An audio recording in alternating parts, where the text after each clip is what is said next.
cette vidéo est purement éducative. Elle ne vise à stigmatiser aucun groupe ethnique, aucun groupe religieux ou aucune nationalité ou individualité. Elle vise à comprendre une forme d'ésotérisme qui est l'ésotérisme satanique et les influences qu'il diffuse sur le monde. Cet ésotérisme est traditionnellement appelé l'humanisme. Il est né à Ur et il a trois formes. L'humanisme libéral qui dirige les États-Unis, l'humanisme socialiste qui a dirigé une grande partie de l'Eurasie et l'humanisme évolutionniste qui a dirigé l'Allemagne nazie actuellement et l'idéologie promue par le Forum de Davos. Bonjour les amis, j'espère que vous allez bien, je suis Pascal Trefingui, on est à Brasilia au Brésil et aujourd'hui nous allons continuer notre exploration les 7 tours du diable, les 7 tours du diable qui correspondent aux 7 civilisations humanistes ou sataniques annoncées par le prophète Daniel et repris par Zacharias et évidemment Saint Jean. Jésus y fait également référence. Qu'est-ce qui se passe dans ces tours du diable? Eh bien, on pratique. Bismillahirrahmanirrahim.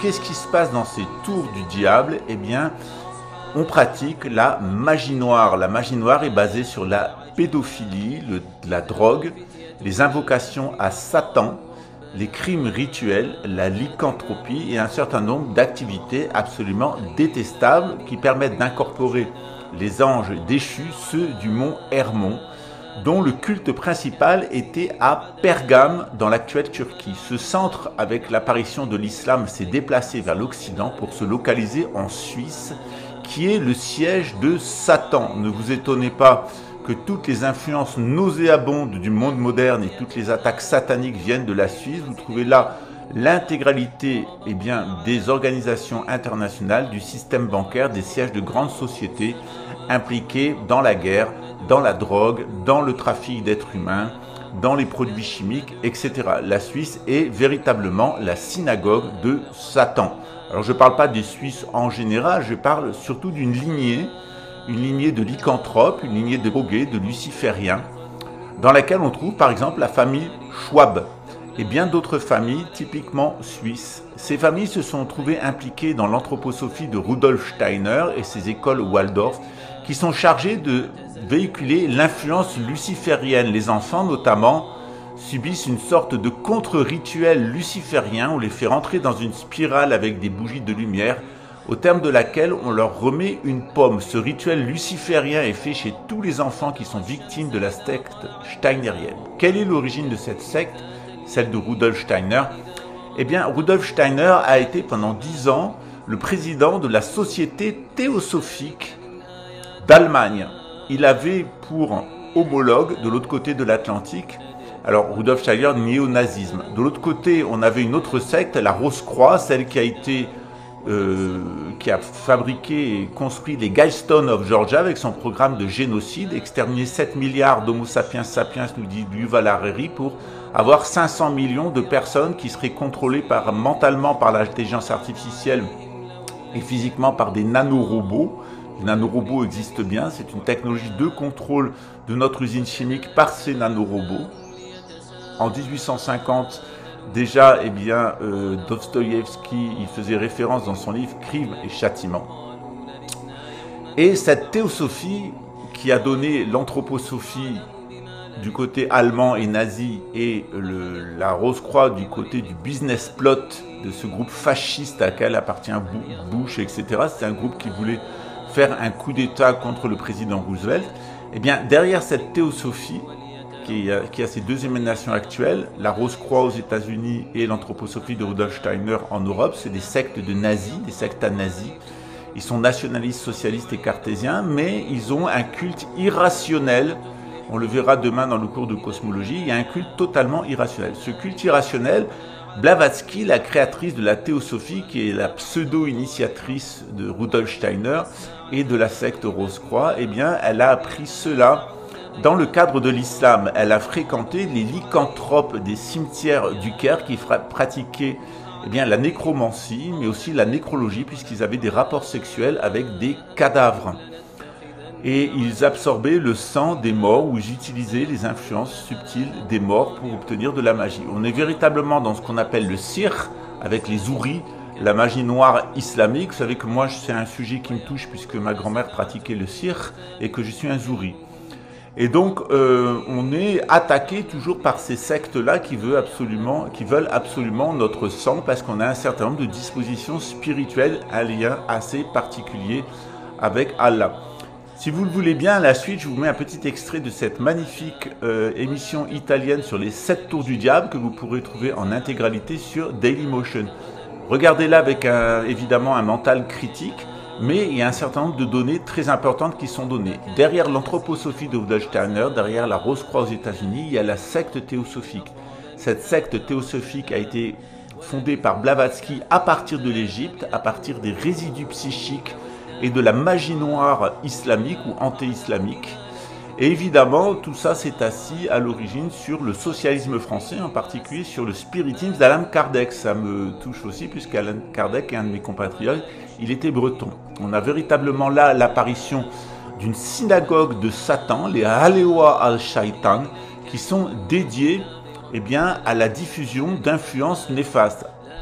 De nos jours, eh bien, ça a pris un jour électronique, c'est ce qu'on appelle la guerre électronique, c'est une forme de satanisme mémoriel qui fonctionne sur les mêmes principes et qui vise à l'asservissement de l'humanité afin que vous ne soyez pas conscient du grand événement de Pâques 2031. Alors on se retrouve bientôt pour des vidéos beaucoup plus explicatives, mais déjà avec le cours de gnose maçonnique, vous allez avoir tous les éléments clés qui vous permettent de comprendre la fin des temps et le rôle des 7 tours du diable et de la Suisse en tant que centre de diffusion de l'influence satanique dans le monde. À très bientôt. Ciao. Ensuite, quand René Guénon parle du Soudan, il donne dans sa lettre des précisions très détaillées, où il dit qu'il y a là-bas des populations qui se dédient à la lycanthropie, c'est-à-dire à la croyance d'après laquelle les êtres peuvent se transformer en loups ou en bêtes sauvages. Il parle notamment d'un village de 20 000 habitants, célèbre jusqu'en Égypte, où il y eut des témoignages oculaires de cérémonies lycanthropiques. En évoquant cela, il fait certainement référence à l'ethnie des Noubas, c'est-à-dire aux descendants des antiques Nubiens, que Leni Riefenstahl avait filmé dans les années 70. Ce peuple était héritier, entre autres, du royaume de Haute-Égypte, qui avait donné les pharaons noirs à l'Égypte.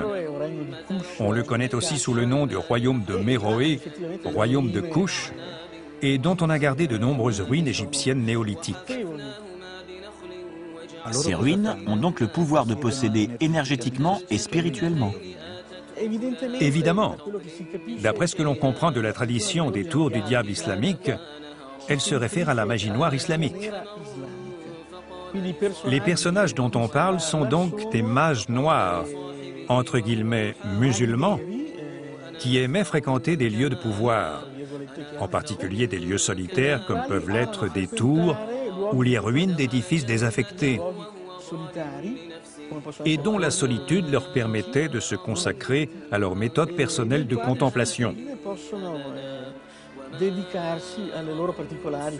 La fréquentation habituelle de ces lieux esselés leur donnait l'illusion d'être investis d'une puissance particulière, alors que ces lieux suscitaient angoisse et crainte parmi les habitants normaux, si je puis dire. Et plus au nord? En montant vers le nord, René Guénon parle très élégamment de la Syrie dans son compte-rendu sur le livre de Seabrook. Parce que Seabrook avait consacré un quart de son livre aux Druzes du Liban et de Syrie, qu'on appelait alors la Grande Syrie.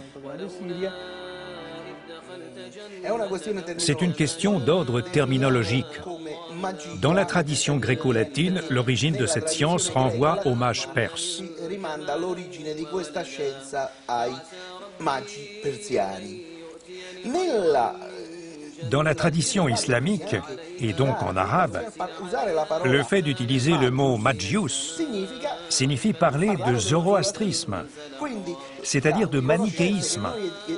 Par conséquent, la connaissance que nous considérons comme de la magie ou comme une série de connaissances hermétiques ne prend pas la même appellation dans le monde islamique puisqu'on l'appelle la science des balances.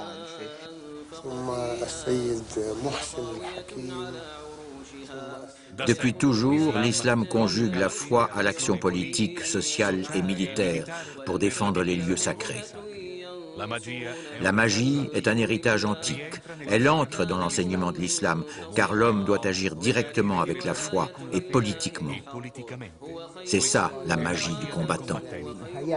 Gépère, philosophe de l'islam médiéval et disciple de l'imam Jafar Assadi, le descendant de 4e génération du prophète Mahomet, a réintégré cette connaissance de la magie comme faisant partie de la doctrine islamique d'origine.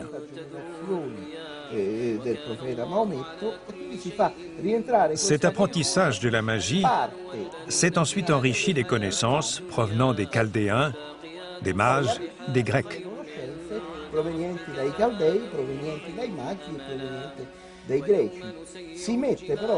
Cependant, il met toujours en garde contre la possibilité d'une utilisation négative, c'est-à-dire contre ce que nous considérons comme la magie noire, et que le Coran décrit comme une tradition dérivant à l'origine de l'implantation des anges tombés à Babylone. Donc, à l'instar de la tradition biblique, il y a dans la tradition coranique cette idée de magie noire comme étant le vestige mort de la tradition babylonienne et dont l'influence est diabolique. Mais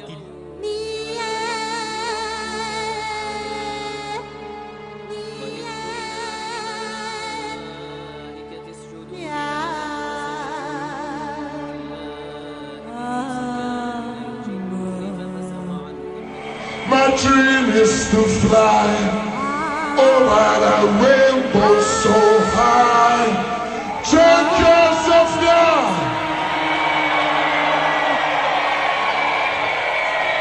See you soon. Peace.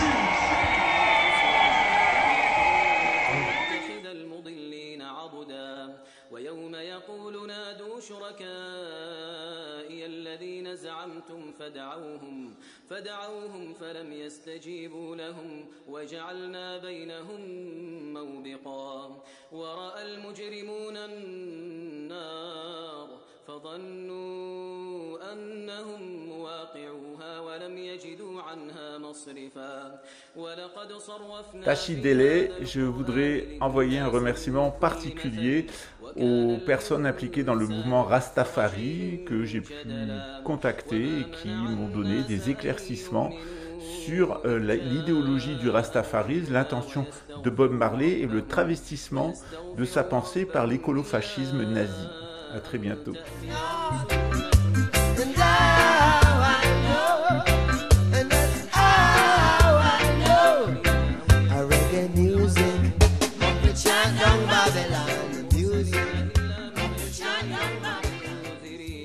ويجادل الذين كفروا بالباطل ليدحضوا به الحق واتخذوا آياتي وما أنذروا هزوا ومن أظلم ممن ذكر بآيات ربه فأعرض عنها ونسي ما قدمت يداه إنا جعلنا على قلوبهم أكنة أن يفقهوه وفي آذانهم وقرا وإن تدعوهم إلى الهدى فلن يهتدوا إذا أبدا وربك الغفور ذو الرحمة لو يؤاخذهم